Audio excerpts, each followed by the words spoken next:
Welcome to Homesteading Roots, a podcast by Ozarks Homesteading, where we dig into the roots of some of my favorite people who are making a difference in their communities and beyond. We share about events we think you shouldn't miss and explore the faith that keeps it all going. I hope you'll enjoy listening. Let's dig in.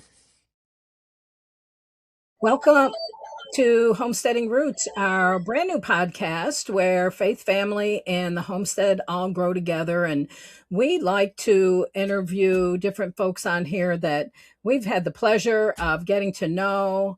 And I am so glad to have Jeff Smith on here today from Cackle Hatchery. How you doing, Jeff? I'm doing great. You, Cheryl? Yeah, thank you so much for taking time out of your very busy day always. I know. I see your social media. I know how busy you are. So, doing all these chicks, but I appreciate that and taking a little time because is it still chick season? Yes, It's it is. June. I mean, it's pretty long for us. I mean, even though it kind of cools off a little bit in June, we do a lot of breeders, so we put out all of our own breeding stock. So we've Right. got about 85,000 breeders we have to replenish or replace our current stock, and we do that over about 10 weeks. So that actually goes all the way into June into July, and then we have some other facilities that use our genetics, so we try to get them some breeding stock also in July. Yeah, so you still have lots going on, even though it's just the beginning of June. Hey, so this is kind of a monumental year for Cackle Hatchery since 1936. Cackle Hatchery was founded, and I understand you are the third of four generations now, Yep, right? yep, So tell us a little bit about that history because this is a wonderfully family-owned company headquartered in Lebanon, Missouri, right here in the Ozarks. And tell us a little bit how you've been around so long and what's yeah, that story? yeah. So this is our 90th year in business. Actually, it's right downtown Lebanon, Missouri. A lot of people are kind of freaked out when they show up. Oh, this is right downtown. It is They right they were downtown. expecting to show up on a farm, and we have all of our farms within about 60-mile radius, so we keep the hatchery separated from all of our breeding stock and our grow out and our production. But yeah, we've been downtown for 90 years. Actually, we're only a few businesses, I believe, left in Lebanon that can actually say that they've been around for 90 years, and then they're in the Wow, yeah, I same bet. family that own them, and they're at the same location. So That's it's kind of crazy. it's a big deal for us. We're, honored Sure. to be here and be able to figure out how to continue, business and keep it up. So, yeah, so history, a little bit about, Cackle, but also a little bit about just hatcheries in general. Always say we're one of the few surviving hatcheries left in the United States. There's probably only really about 15 or so that I would consider that are substantial, and they provide a lot of backyard poultry and a lot of different breed varieties and involved in breeding them. Um, Used to, way back in the, I'd say, the 30s and 40s, almost every every town had a hatchery or multiple hatcheries. Everybody would, they had their own chickens in their backyard. They produced Right. their own eggs, and, they produced their own chicken meat and did their butchering and whatnot. But what happened, in the early 60s when, refrigeration become real commonplace, supermarkets become commonplace, um, the interstate system started across the United States. Everybody started migrating away from, the small towns and moving to where there was work, which a lot of it Right. was manufacturing or cities. So people are getting away. They're going to stores and buying their eggs and their chickens. So all these hatcheries across the United States basically were just closing their doors. I mean, they couldn't make a living anymore and really had nobody that, had an interest in purchasing them. So that's why I say we're one of the few surviving hatcheries that have kind of gone through all the ups and downs over the years and figured out a way to keep our doors open and have a product that meets the consumer's needs and wants and whatnot. So, uh, so that's what we've done. My mom and dad actually they moved off to St. Louis, and then my granddad had called and talked to him, and said, "Hey, I know you kind of want to get back to Lebanon, maybe be around the farm a little bit, and maybe try to make the hatchery happen and continue it." So he said, "I got a few ideas." So anyway, they came back. Make a long story short, they came back in the early '60s and kind of revived the hatchery, or I wouldn't say revived. They kept it They keep going. it I mean, going. yeah, they were, both mom and dad had different, actually, both of them had two other jobs, and were Wow, raising three kids and trying to keep the hatchery going and keep we had all the breeders out on our farm at the time. And so, they worked around the clock. I grew up working around the clock, so it's not been anything different for nothing me. different for you, right? So it's been and we've been through all the ups and downs cycles of the business, and so we have to reinvent ourselves several times trying to figure out, here's our product, here's what we specialize in, here's what we know, what can we do? So we basically we furnish backyard poultry to a lot of brick and mortar farm and home businesses. We cater more to the small mom and pop or the small chain stores, two or three stores. Then we have a big direct retail market that Right. customers have bought from us for decades. We get letters and little comments about all the years and what they bought from us 30 years ago and what their mom and dad used to say and their grandparents. So, That's but anyway, great. yeah. So we kind of just there's good years and bad years. You Right. know, so my son Nathaniel, I don't know if he's in another meeting. He might pop in here in a second, but he's fourth generation, That's and great. I'm trying to slowly retire a little bit, step back more and more, and kind of see how the team works and how they can do things. So See how that see how that works for a little while.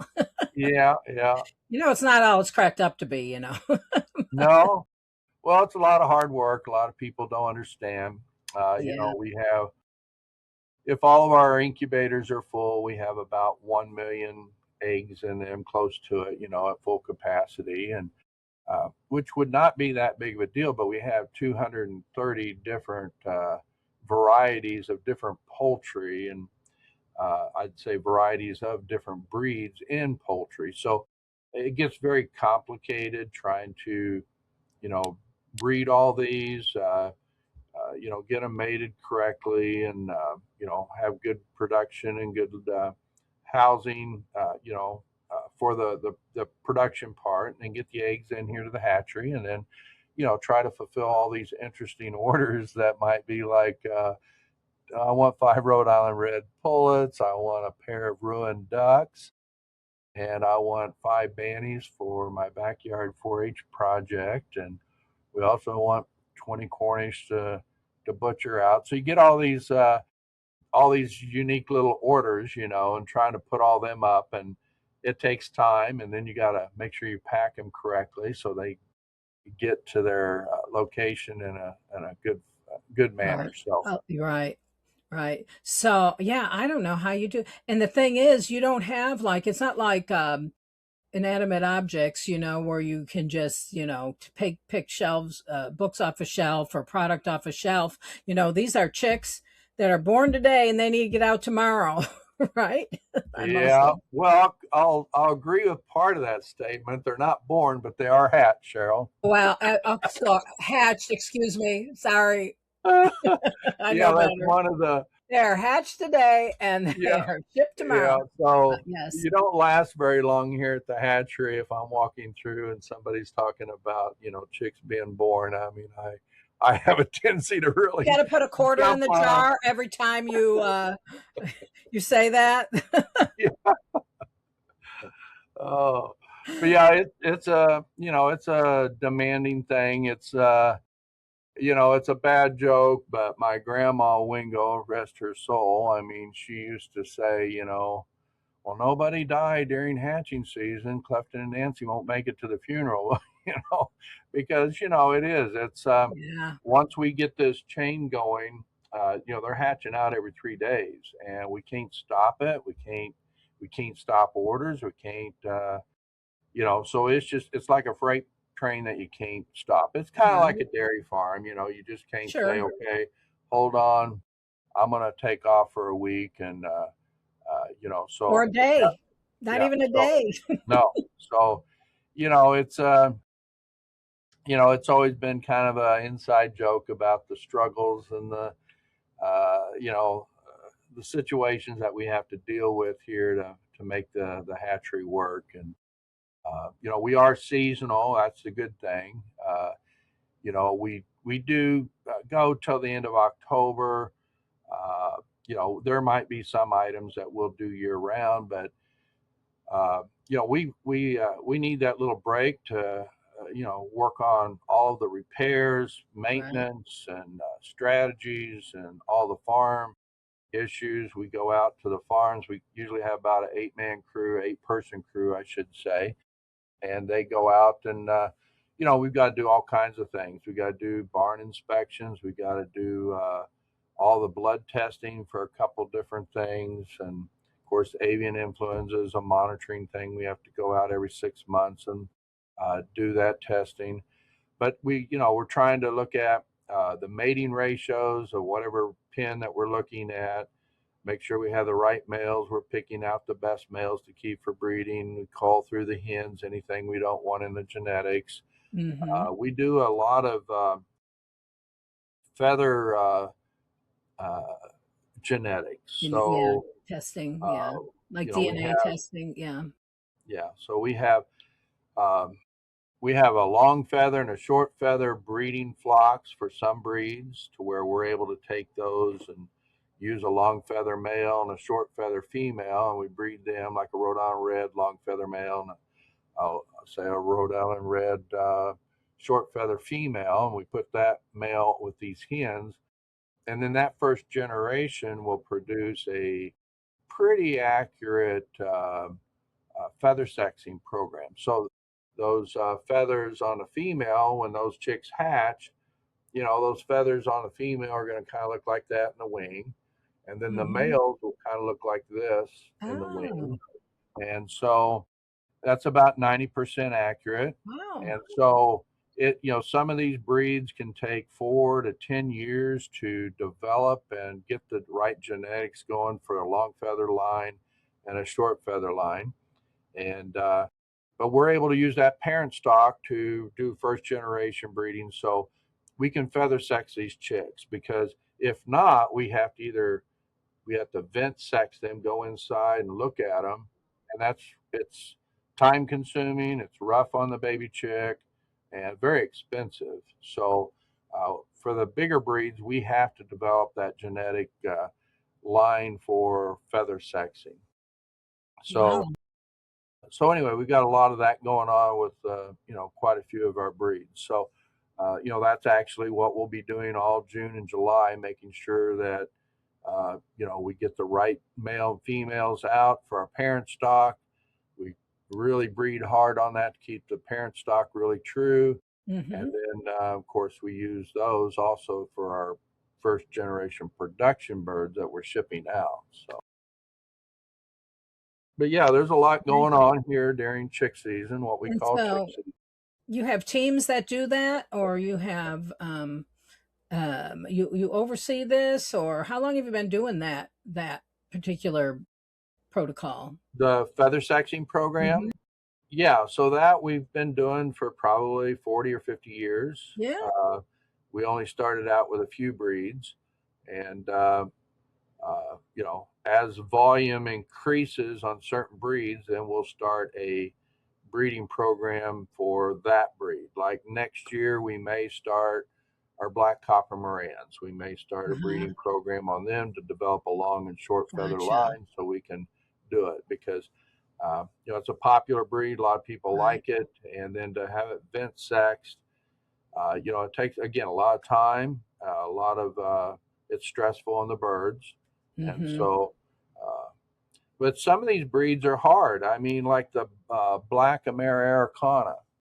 I tried for 8 years to try to get a good, slow, and long feather line, and I just can't get it there. So, and that's all just through selective breeding. Right.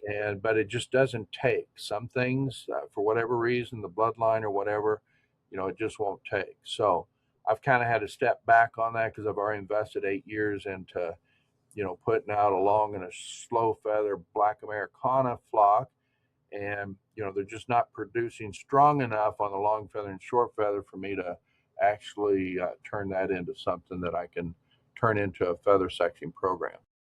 So you're actually a scientist and a biologist and all those things as well, right? I don't know. I think you're stretching it there a little bit, Cheryl. But, Well, it's some of but that, or some of it's just guessing. yeah, I mean, a lot of it is just selective breeding, looking for Right. what you No, that's want to awesome. breed to. I think it's just like any livestock that you're involved in, even cats and dogs. You look at certain qualities or certain attributes, things that you're needing or wanting to have in that line, and just try to improve on it through selective breeding. We just wanted to take a minute to recognize our sponsor, Azure Standard. What began as a small organic farm founded by David Stelzer has become a natural health food distributor to communities all across the nation. Azure provides a full complement of healthy, non GMO, organic foods and natural products at family friendly prices. We love buying from Azure every month, and we encourage you to check them out at azurestandard.com and be sure to use Ozark 15 at your checkout for a discount. Well, there's a lot that goes into that. So, how has the I know the volume of backyard chickens has grown immensely since the last few years. Um, what was it? How was it before that? How is it compared to how it was before that to how that is like now? And has that waned some as well? Yeah.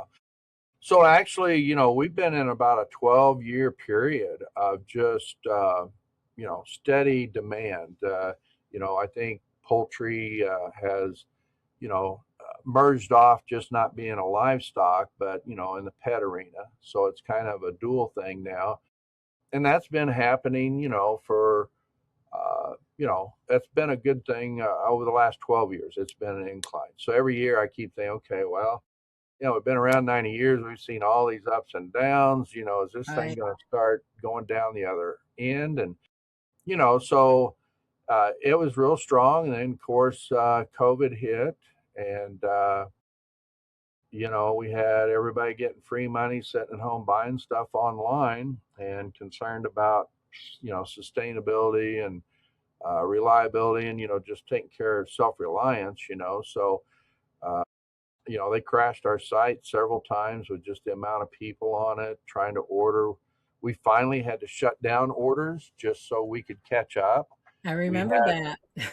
yeah, I mean, we had to just shut things down because, uh, Right. well, for a number of different reasons, we had to shut it down because, I had labor. We employ about 100 people here at the hatchery during the season.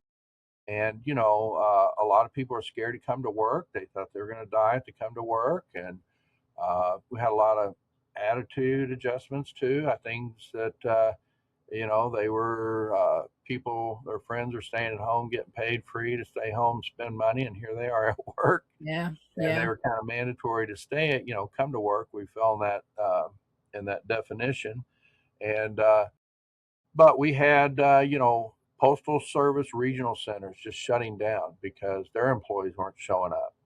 And so we Right. had dead chickens sitting at all these regional centers. And I just didn't, and I didn't have all this stuff was booking up, and I didn't have a place to try to ship again. Didn't know if I could. So there's a lot of things happening during those 2 years that felt like it took 7 years off my life, and I'm probably did. sure. It was a very stressful time. I'm sure. Um, trying to keep the business alive and try to get And orders make people out. happy and, Yeah, be a good yeah, I was doing everything I can. customer I mean, I got service. somebody's trying to order in good faith, and they give me money, and then they're not getting their chicks, or they don't even know where they ended up, because with the postal situation, and so Right. yeah, it was a very trying time, and then I think what was it, 2 years ago? Egg prices really spiked, and that generated another big spike of demand. People Sure.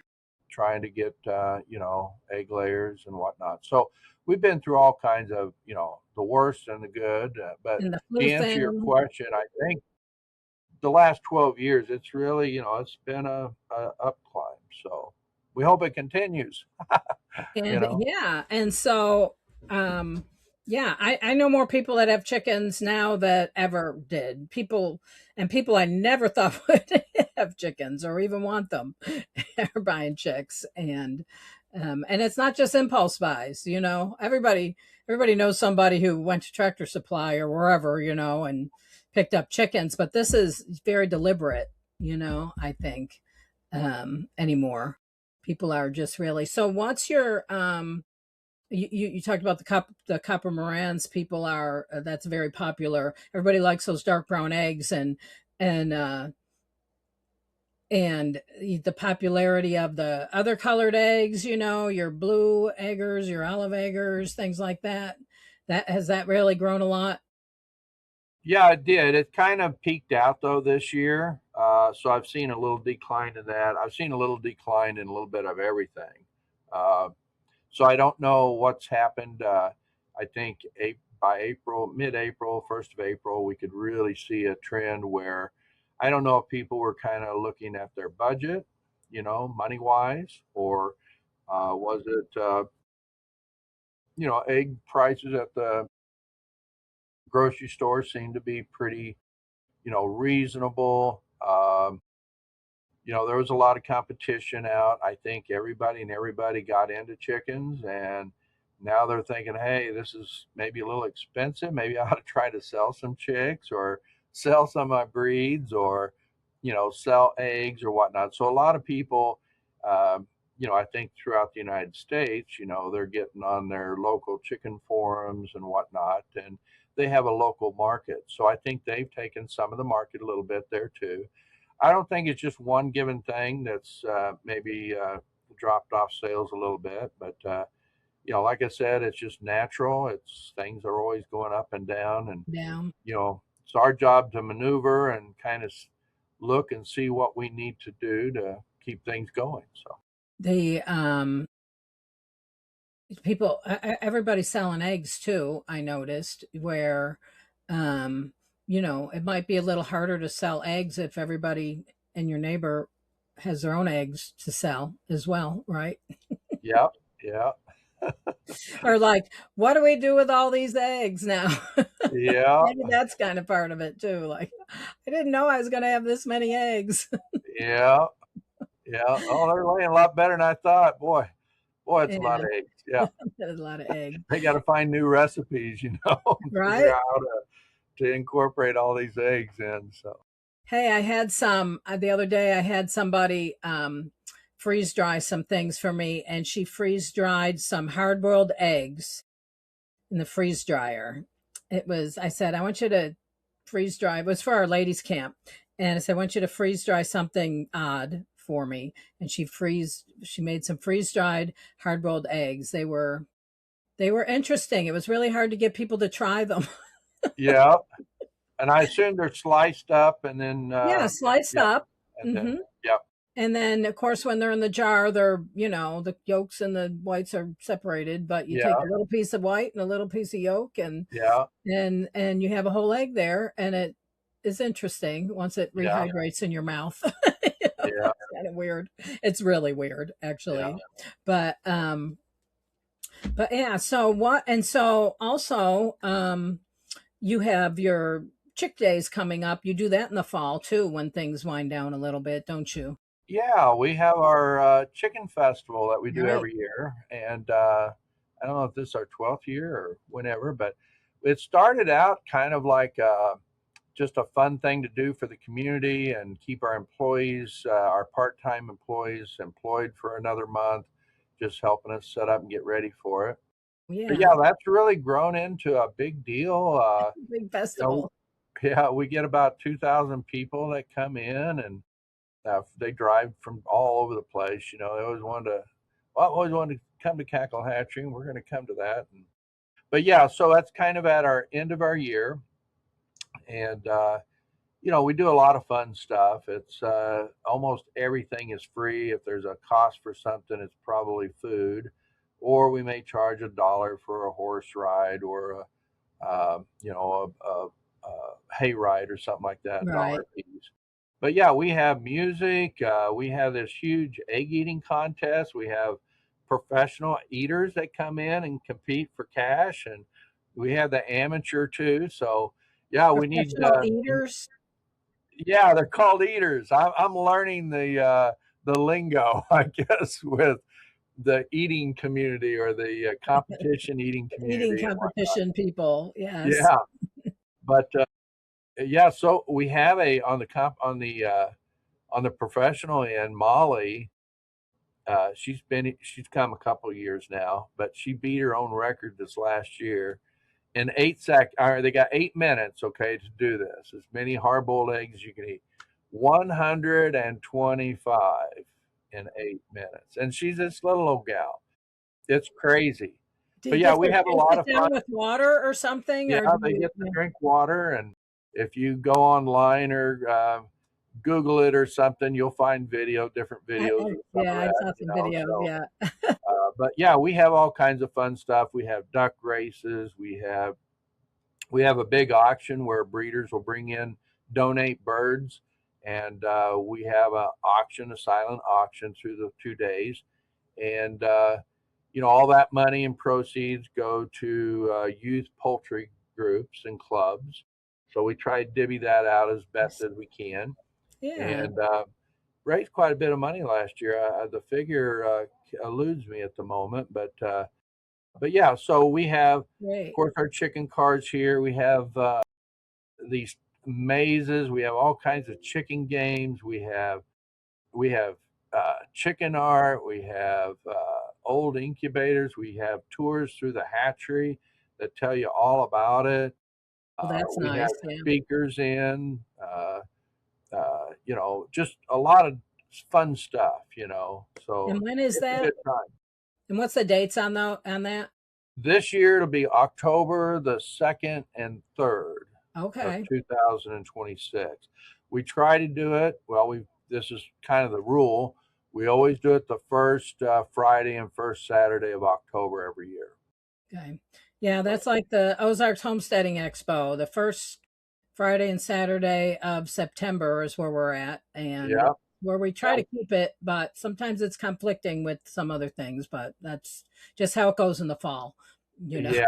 Same here. We compete with a couple of huge events here in the Ozarks, and I just don't want to go later in the year because the weather and Right. uh, our hatching things that we got to get cleaned up and get going to our next phase and whatnot. So, but yeah, so we're excited to be at your homestead event again, Yes, and and we thank you for your sponsorship, and we appreciate that you're always there and right front and center. People can come and talk to you and um, get to know you guys and get chick catalogs and the um what was I thinking of also? Oh yeah, the I was trying to think of what was the most popular. So this is June. So what is this a popular month to buy poultry? What's popular right now? yeah, in June, Or what works right now we rather. yeah. So um, basically, there's several. I mean, guineas become a real big deal. we have four colors, and they're kind of a natural guinea. They're we don't put them on lights or artificial heat or anything to get them laying early. So they lay later. So June and July usually is a big guinea time. That's when we have lots of guineas, and they seem to do well to get them started. You know, in June and July as Are little these ones guaranteed to stay in your yard? chicks. They got little disclaimers on them. Yeah, I don't know. I mean, guineas are I just one need of them in my God's. yard for the ticks, right? Yeah, yeah. I mean, that's one of their big deals. Ticks. They eat a lot of They're ticks, great of for course. ticks. Yeah, with all the diseases and stuff they're Right. finding out about ticks, that's a good thing to have around. They are a good watchdog. I mean, Yes. anything happening around the homestead that is abnormal, they're going to sound off. So Snakes. they're just a really good uh, They're alarm. they're good snake alarm. Yeah. Yeah, yeah. Uh, And it really, I mean, anything out of the ordinary, they're going to sound off. So it's just the best alarm in the world. They are Now, great. they are active and they do make noise. So some people get a little irritated, but I kind of like their sound. It's just Yeah. kind of Good country interesting hearing sounds, it. right? Yeah, yeah. But yeah, so other things too, heritage turkeys too. That's a good time to get them. And then some people are getting, their June and July getting, the broad-breasted turkey too. Maybe if they're thinking about holiday season, that type of Right. thing. So, but 'Cause they take a little longer than yeah, your traditional yeah. white turkeys, right? Yeah. So do you sell those too? Like a white, The broad-breasted broad-breasted, whites? yeah, we do the white and the bronze Mhm. on the broad-breasted. I don't know, uh, but yeah, I mean, far as the fastest growing turkey, and they're not really designed to mate naturally. Most of those operations do artificial insemination and to get good hatchability and whatnot. But those are the turkeys that you go to the store and buy. Generally, it's one of those broad-breasted white turkeys. Right. So, Yeah. but a lot of people, Right. they still like the heritage turkey. So Yep. that's a leaner, slower growing turkey. It's not going to be that huge breast that you can get. Just same thing with the Cornish. I mean, we are so spoiled with eating Cornish for the last 30 years or however long it's been, the Cornish cross broiler. And, when I was a kid, of course, we had a lot of breeders out there. I mean, when we were doing breeder time, setting up pens, all the roosters, that we didn't need, we did big butcher days, we had Yep. freezers set up, and it's a different type of meat. It's a longer bone, darker meat. It's leaner. It's not it's but I grew up on that. I love heritage male you know I for actually put one in the oven this morning, brined it yesterday and all night last night, and it was a Spanish turkey, and it was so big it couldn't fit in the pan. And yeah, those long legs. I mean, those long legs were going everywhere, and so I ended up. I just, it's not Thanksgiving, so it's okay. So yeah. I just cut it up and put the dark meat in one pan and the white meat in another pan, and it cooked fast that way. And so I'm anxious to get that for dinner tonight. Yeah, well, that sounds good, man. You got my mouth watering already. Yeah, and Jeez. it was good, but it was, again, except for, let's see, last year, the year before, we raised some bourbon reds for Thanksgiving, and people talk about the heritage turkeys being leaner, but there was like that much fat on the back of that. I mean, it just basted so wonderful. I took pictures, close up pictures of it, because I couldn't believe how much fat was on underneath the skin. There was no having to put butter underneath the skin or anything like that, because it was just absolutely beautiful, just Yeah, wonderful. And I will do yeah, that again. I love that. You get spoiled when you have good meat like that, well, how it's supposed to taste, too, yeah. right? Oh, definitely. Yeah. But so how do you manage like so what do you do to, keep your sanity and Well, I'm kind of like my dad. The business was kind of my hobby and the thing I like to do. So, so you you enjoy what know, you're doing? yeah, I'm not a real socialite. So, my history's been kind of more, just my time was spent with, tried with, church, family, and work, and a lot of that was at work, and some sacrifices there that's kind of ended up happening with being at work all the Nature of time. it. But Hmm. it's just uh, yeah. So I mean, I told my son Nathaniel, I said, you've lived through what it's like for Dad being at the hatchery all the time, and I did too. I remember leaving church and Dad had to stop by the hatchery to check incubators out and make sure nothing was overheating, everything looked right, and I'd go in sometimes, but it was boring. I wanted to do something else being a young kid, and then just that frustration of what's taking Dad so long. Well, you Right, know it's a lot of stuff to look over, and then if there was a problem, he had to take care of it, and right. so just it's but I told Nathaniel, your biggest challenge will be to uh, figure out balance in life. Yeah, to Don't balance let your work. family and Yeah, yeah. You just got to figure it out. And then uh, you know gotta. And he's fortunate too that he knows that we are in a position where we can hire some uh, people that and pay them well to come in and help take some load off, and that's another big piece of it. Find out the areas of the business that you don't want to mess with, or not, that's not where your expertise is at. Just hmm. finding those right key partners to come in and be part of that. So Right, right. Well, Jeff, I hope you have a restful rest of your day.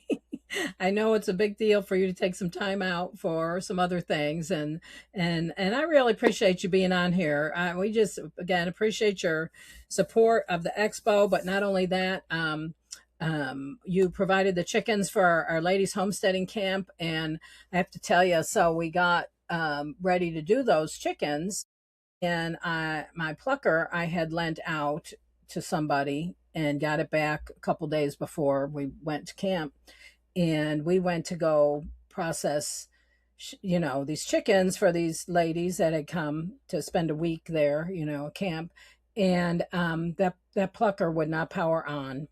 so these ladies all learned how to pluck by hand. Yeah. But everybody needs to know how to do that. Yeah, and there's an art to it too. I mean, getting the water just at the right temp and the dipping timing and the motion. And then when you get the bird out, you grab a handful, and you have a bunch of feathers tucked away in this hand, and you're using that You to just, yep, just you're pull using it like up. a chicken And plucker. yeah, I mean, so there's methods of plucking, and it's not that difficult if you scald them right, and then if you go about doing it right, you can pluck a chicken pretty quick. Yeah, some of them were surprised at how easy it was, fast it was. Once we showed them, you don't just do this. Yeah. Once we showed them, you gotta have to do it fast while it's hot, and yeah, that was great. But we appreciate all your support and appreciate everything you do. And again, I just don't even imagine how you get it all done. Every time I see the pictures or videos of your incubator rooms and processing rooms and packing rooms and mailing rooms, I'm like, I don't know how they do that.